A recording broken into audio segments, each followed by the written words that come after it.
Oknum ASN yang merangkap jadi PJ Kades Talangbulu, Kecamatan Batanghari Leko, Musi Banyuasin harus berurusan dengan polisi. Karena sudah membuat laporan perampokan uang BLT COVID-19 sebesar Rp38.700.000. Tapi sesudah menjalani pemeriksaan polisi, laporan yang dibuat tersebut ternyata palsu. Atas perbuatannya, ini harus guna ke baju orange karena ditetapkan tersangka kasus laporan palsu.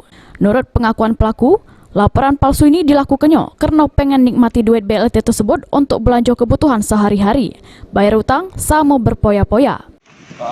Karena mau menggantikan uang yang terpakai. Berapa banyak? Berapa banyak? Bayar utang ya? Terpakai untuk keperluan sehari-hari. Terus awalnya Bapak panik itu dan mengaku dirampok itu gimana kok ada ide kayak itu Pak? Iya. So, ada ide itu apa Pak? Ide itu muncul begitu saja Pak. Terus? Jadi untuk menutupi dana yang terpakai dulu, cuman itu yang ada untuk maliknya. Berapa banyak kakak pakai? Berapa banyak? Duit yang Bapak pakai? 38.707.000. Itu untuk dana pelatihan peningkatan kapasitas aparatur desa. Ini dana apa nih Pak yang Bapak katanya ada dirampok itu? BLT. Itu nggak dirampok ya Pak ya? Tidak Pak. Terkait hal tersebut, Kapolres Muba AKP Alamsyah Pelupesi mengungkap terungkapnya laporan palsu ini sesudah anggota melakukan penyelidikan sama olah TKP yang terdapat sejumlah kejanggalan yang mengarah dibuat-buat.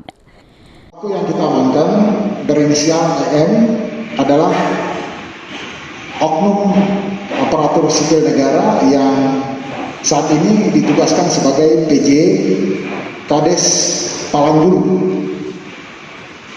Kenapa pelaku diamankan dan diproses? Awal kejadiannya pada tanggal 23 September 2021 yang lalu, pelaku datang ke Polsek Batanghari Leko dengan membuat laporan polisi bahwa pelaku dirampok di jalan.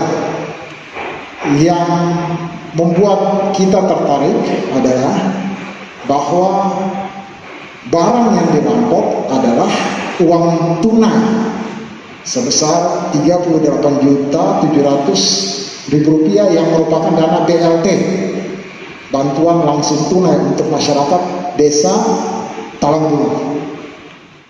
Akibat perbuatannya, pelaku dikenakan pasal 242 KUHP tentang laporan palsu yang terancam hukuman paling lama 7 tahun penjara. Ruzi Iskandar, PAL TV.